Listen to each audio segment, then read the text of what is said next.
Hoje a gente vai estar tratando de alguns conceitos que durante toda a minha vida cristã eu tive dúvida, mas, sei lá, eu acho que não o suficiente para me fazer pesquisar até o momento. E são conceitos importantes. E se tivéssemos que dar um tema, seria adorar em espírito e em verdade. Então, o que isso significa? E um dos primeiros textos que a gente vai estar lendo está em João, capítulo 4, a partir do versículo 20. Diz assim: ele vai começar o seu ministério, ele começa a andar lá, ele chega a sair de Jerusalém, que é a capital dos judeus, e passa por Samaria. E lá ele começa o seu ministério com a mulher samaritana. E ela é conhecida como a primeira evangelista, pois é ela que já vai falando de Cristo, que o Messias chegou para o seu povo. Uma mulher que é repudiada pela sociedade, uma mulher que é cheia de defeitos, mas que foi aqui viu que precisava de arrependimento e de salvação. Só que quando Jesus chega ao encontro dela em Samaria, ela não sabia quem ele era. Né? Chegou um homem que ela não conhecia, ela achou estranho alguém chegar e falar com ela, pois ela não era uma mulher bem vista, porque ela já tinha tido 5 maridos e o que ela estava agora não era marido dela. E quando Jesus chega, pede um pouco d'água a ela e revela algumas coisas sobre a vida dela, ela para e fala: nossa, vejo que és profeta. E daí ela vê ali, na oportunidade de encontrar um homem de Deus, de esclarecer algumas dúvidas, que na alma ela estava sedenta para responder, porque ela queria se aproximar do Senhor. Ela reconhecia que ela precisava. Então ela chega para Jesus e fala: nossos pais adoraram neste monte, e vós dizeis que é em Jerusalém o lugar onde se deve adorar. Disse-lhe Jesus: mulher, crê-me que a hora vem em que nem neste monte, nem em Jerusalém adorareis o Pai. Vós adorais o que não sabeis. Nós adoramos o que sabemos, porque a salvação vem dos judeus. Mas a hora vem, e agora é, em que os verdadeiros adoradores adorarão o Pai em espírito e em verdade, porque o Pai procura a tais que assim o adorem. Deus é espírito, e importa que os que o adoram, o adorem em espírito e em verdade. Até aí. Primeiro, volta um pouquinho, Bia, acho que no 22. Quando Jesus fala para ela: vós adorais o que não sabeis, é porque ela era samaritana. Qual era a diferença? Os samaritanos eram conhecidos como judeus de segunda classe, porque o povo de Israel, devido às guerras, ia ir preso para um canto e voltar para Jerusalém, ia ir preso para outro canto, acabou que muitos se casaram com pessoas de outros povos e a cultura ficou muito sincrética. Então, eles eram judeus, só que o culto deles, né, até o próprio Deus de Israel, era muito confuso, porque eles perderam as leis, eles se misturaram com muitos povos, então tinha muito um sincretismo religioso dentro dos samaritanos. E o que aconteceu? Como eles ficaram mais misturados, os judeus que conseguiram se manter em Jerusalém começaram a apartar esses judeus, dizendo que eles não seriam mais dignos de vir ao templo que estava em Jerusalém para adorar a Deus. E aí, mesmo assim, os samaritanos queriam continuar adorando a Deus, mesmo sem saber direito como que fazia. E eles foram e construíram um templo no Monte Gerizim, que era do lado de Samaria, enquanto os outros judeus adoravam no Templo de Jerusalém. E aí chega a samaritana e ela quer esclarecer a principal dúvida com Cristo. Onde é que eu vou achar o meu Deus? É no Gerizim? Ou é onde os judeus falam que devemos adorar? Porque lá eles não podiam nem chegar. Só que o que acontece? No Monte Gerizim tinha adoração também de vários outros deuses, de Maloque, de vários outros deuses, porque, como eu disse, juntou com vários outros povos. Por isso que Jesus fala: vós adorais o que não sabeis. Nós, os judeus, adoramos o que sabemos, porque a salvação veio dos judeus. Os judeus, eles estavam ali ainda, eles tinham acesso à palavra, eles tinham acesso à verdadeira doutrina. Os samaritanos, eles tinham desejo, mas eles não tinham a lei. E os judeus tinham a lei, mas muitos não tinham desejo de estar com Deus, apartando os seus irmãos. E ela vem, né, tentando sanar essa dúvida com Cristo. E é engraçado porque Jesus chega para ela e ao invés de, ela falou: é no Monte Gerizim ou é no Templo de Jerusalém? E Jesus marcou nenhuma das anteriores. Porque ele diz: o tempo vem agora que nem um monte, nem outro, mas em adorar em espírito e em verdade. E vamos por partes desse adorar em espírito e em verdade. A adoração, né, é muito curioso.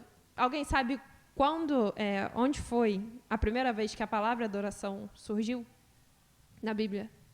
10 segundos. É Gênesis. Meio ponto. Quem? Aonde? Com quem? Acertou. Abraão.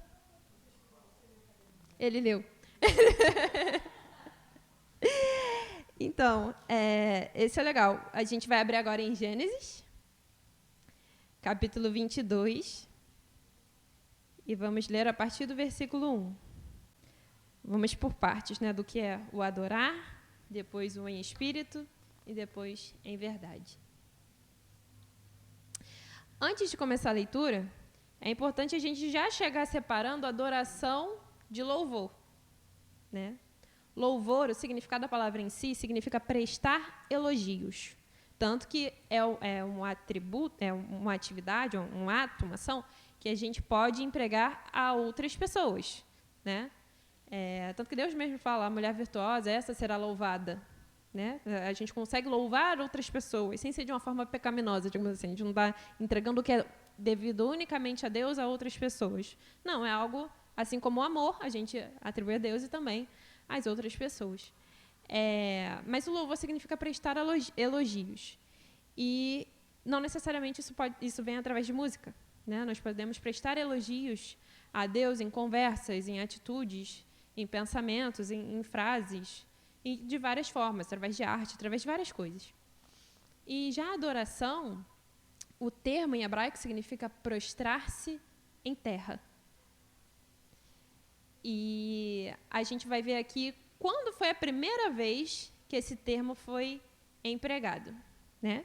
E aí diz aí no texto: e aconteceu, depois dessas coisas, que provou Deus a Abraão e disse-lhe: Abraão. E ele disse: eis-me aqui.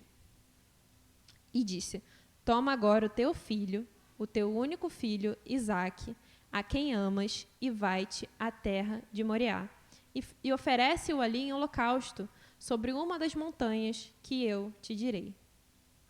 Então se levantou Abraão pela manhã de madrugada, e albardou o seu jumento, e tomou consigo 2 de seus moços, e Isaque seu filho, e cortou lenha para o holocausto, e levantou-se, e foi ao lugar que Deus lhe dissera. Ao terceiro dia, levantou Abraão com seus olhos e viu o lugar de longe. E disse Abraão aos seus moços: ficai-vos aqui com o jumento, e eu e o moço iremos até ali, e havendo adorado, tornaremos a vós. Essa é a primeira vez que essa palavra aparece na Bíblia. E é curioso porque o que Deus fez a Abraão foi um pedido, né, que ele obedeceu com tanta ressignificação, assim, foi tamanha a obediência de Abraão, e olha o modo como ele interpretou isso, né? Ele usou adorar, e olha também a fé, porque Deus havia prometido a Abraão que através de Isaque ele seria feito uma grande nação. Em Hebreus isso é confirmado, que ele fala para os moços que ajudaram eles a carregar os mantimentos: vamos ali, quando tivermos adorado, ou seja, nos prostrado aos pés de Deus, sacrificado diante de Deus, negarmos, né, digamos assim, quando eu me esvair ali diante de Deus, nós voltaremos, nós, ele e Isaque. Em Hebreus, fala que ali ele entendia que ainda que se fosse preciso, Deus ressuscitaria Isaque de novo, pois ele sabia que Deus não era maluco. Ele confiava no Senhor. Deus falou que através de Isaque seria. E esse texto é um dos textos que lá em Hebreus confirma que Abraão entendia isso, mas isso não diminuía a dor de Abraão, a dor de um pai, de ter que se desfazer do seu filho amado. E é curioso também no texto que Deus fala: o filho a quem tu amas. Ele também tinha Ismael. Ele tinha outro filho. E vai que ele poderia até reinterpretar, como ele fez antes, né? O texto, reinterpretar o mandamento de Deus. Quando Deus falou que viria um filho, Deus daria a ele um filho, a mulher dele falou, não, mas deve ser porque eu vou te dar uma das minhas escravas, você vai fazer, vai ter um filho com ela e tal. Reinterpretou a ordem de Deus, né, de uma forma humana. E ali nasceu Ismael, que vieram os ismaelitas, que vieram os muçulmanos, que é a briga entre os judeus e os muçulmanos até hoje. Olha só o que deu. Só que Deus não deu brecha dessa vez. Não, Deus foi extremamente direto com Abraão. Era o filho a quem ele amava. E é lindo porque quem vê a Bíblia de fora assim, né, pode pensar, nossa, mas que Deus egoísta. Que Deus é esse que, para o seu bel prazer, faz o que faz com aqueles que o servem e como se não importasse, como se não valesse, dá e tira como quer, porque quer. E é lindo de ver a misericórdia de Deus nesse momento, que ali Abraão consegue oferecer uma verdadeira adoração diante do Senhor, ao se entregar de fato aos pés dele. E no final, né, Isaac não é morto. Deus ali concede um sacrifício. Deus ali concede um cordeiro. E para que seja sacrificado no lugar de Isaac. E logo depois não, né? Anos depois, mas desde antes da eternidade, o pai que teve que sacrificar o seu filho foi o próprio Senhor, para que os outros filhos dele pudessem viver. E é lindo a gente ter essa noção, né, de adoração, porque eu tinha ouvido até no livro que eu estava lendo, o autor falava assim, que quando ele cresceu, a mãe que tocava no ministério de louvor, ele achava que louvor era música animada, louvor animado. A adoração eram os louvores mais calmos, mais tranquilos, que era para ser mais perto da palavra. Porque o pastor chegava para ela e falava, olha, começa com 3 louvores e termina com 2 adorações. E aí ele gravou que seria isso. E aí, mas na palavra, a gente vê o que é adoração, né? Para a gente empregar esse termo, às vezes, tão assim, para as pessoas, né? E adoração é algo interno.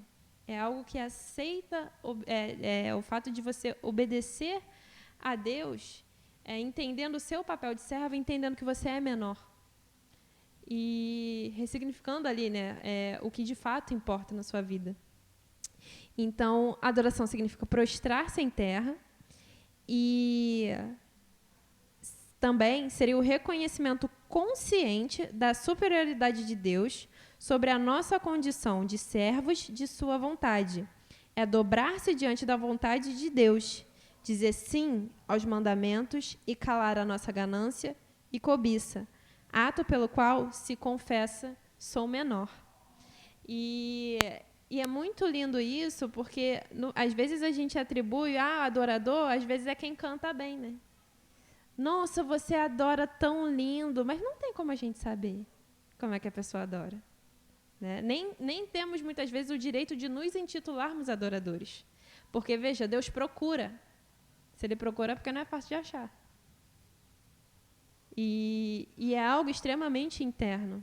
Porque a pessoa pode cantar, pode prestar vários elogios a Deus. Né? Pode louvar de várias formas, pode apregoar o que for. Mas só o Senhor sabe o que de fato está no seu coração. Se de fato ali tem um altar para que haja sacrifício ao Senhor diário. E haja reconhecimento desse eu sou menor.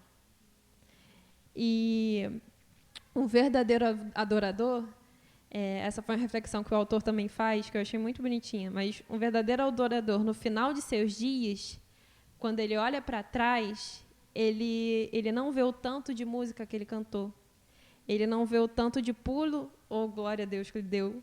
Ele não lembra do tanto de arrepio que ele sentiu, ou quantas vezes Deus fez a vontade dele acontecer, do servo, né? E seguiu com uma vida que não foi transformada. Mas o verdadeiro adorador, ao final de seus dias, prestes a fechar os olhos nesse plano e abri-los na eternidade, olha para trás e a única coisa que vê é em quantos altares teve que sacrificar as suas vontades, em que preferiu executar a amarga, porém perfeita vontade de Deus, ao invés de abraçar seus impulsos pecaminosos. Seu rastro não é de brilho nem de glamour, é de renúncia pelo sangue que foi derramado na cruz. E como eu disse, é uma palavra muito sagrada para a gente atribuir a qualquer pessoa, e que o nosso clamor seja: Senhor, acha em mim um verdadeiro adorador. Me ensina a te adorar de verdade. E aí, né? Bom, definimos agora aqui a diferença de louvor, adoração, mas o que Jesus disse para a mulher samaritana foi adorar em espírito e em verdade. O que seria em espírito, né? Ali, o próprio Cristo nos apresenta um dos atributos de Deus. Deus é espírito, então ele não é um ser corpóreo. Ele não tem limites físicos, não tem nem começo de dias e nem fim de existência. Ele é superior à matéria, ao tempo e ao espaço. Ou seja, todo lugar Deus está. Portanto, em todo lugar ele pode ser adorado. Não é em um monte específico, mas se quiser ir para o monte, ele também vai estar lá. Não é numa igreja específica, mas se quiser, ele também estará lá. Se assim estiver lá quem estiver dentro de si, se sacrificando ao Senhor e o adorando. E o mais lindo, né, de todo lugar ser propício a prestarmos adoração ao Senhor, pode ser que a gente não possa prestar elogios, assim, né, dependendo do ambiente, às vezes é proibido, no trem é proibido hoje em dia, né? Mas adorar, que é algo interno, né, podemos estar fazendo em todo momento. E seja no trabalho, na escola, em casa, às vezes cantando, às vezes em silêncio, às vezes rindo ou chorando, mas sempre sacrificando em obediência. E nessa palavra, eu revendo, eu já tinha preparado um pouquinho o rascunho, mas aí eu fui reler um pouquinho antes de vir para cá, e o Senhor me lembrou uma experiência de que todo lugar é propício para que haja adoração a Deus. Teve um tempo que eu precisei ficar na casa de uma pessoa para dar uma ajuda, e lá minha fé não era bem aceita. E era muita afronta, era muita discussão, era extremamente sufocante. E eu lembro que teve um dia, e foi uma época de muitas dúvidas, eu sentia Deus muito longe, e eu tentava buscar a verdade, eu tentava entender se de fato eu estava servindo a Deus da maneira correta, e muitas confusões na minha cabeça, mas que não eram questionamentos bons que às vezes a gente tem acerca da palavra, era uma coisa extremamente opressora, era extremamente sufocante. E eu lembro que um dia teve um culto aqui da casa, e aí já estava gravando, e aí eu consegui assistir, eu consegui me resignificar, ir para um cantinho na casa e consegui assistir, e era dia de ceia. Só que eu sabia que se eu saísse ali não seria, provavelmente seria repreendido e tal. E aí eu esperei todo mundo dormir. E aí eu fui para a cozinha. E ali eu peguei um pãozinho, um pouquinho de suco de uva. e ali eu orei. E por mais desesperada que eu estivesse naquele lugar, eu senti tanta presença de Jesus naquele momento, que eu senti que, de fato, não tem abismo que pode me separar dele. Não tem opressão espiritual que pode me separar dele. Não tem mentira de Satanás que pode me separar dele. E ali, mesmo que baixinho, orando, chorando, me veio uma paz e me veio uma alegria, porque eu senti, caramba, meu Salvador está aqui comigo. E ali eu pude, de fato, me prostrar em terra, né? E senti-lo ali comigo e, de fato, alcançar, né, o monte que ele estava. E é muito precioso essa presença diária que a gente tem com Jesus, e que a gente deu o devido valor a isso. Deus é extremamente acessível para a gente tratar a sua presença de qualquer jeito, para a gente viver na sua presença de qualquer jeito. Mas é isso, e que a gente clame ao Senhor para que a gente tenha verdadeiros momentos de adoração com o Senhor, de novo, em qualquer lugar. Em qualquer lugar é propício. E depois disso, não que a atmosfera mudou, mas o Senhor me fortaleceu para lidar melhor com aquele período até que acabasse. E não foi fácil, mas eu não me senti sozinha. E eu pude ali continuar me sacrificando diariamente, me depositando aos pés do Senhor, buscando a vontade dele, não a minha. E a gente faz, como eu disse, a gente faz isso de várias formas, cantando, em silêncio, rindo, chorando, mas é sempre sacrificando em obediência ao Senhor. E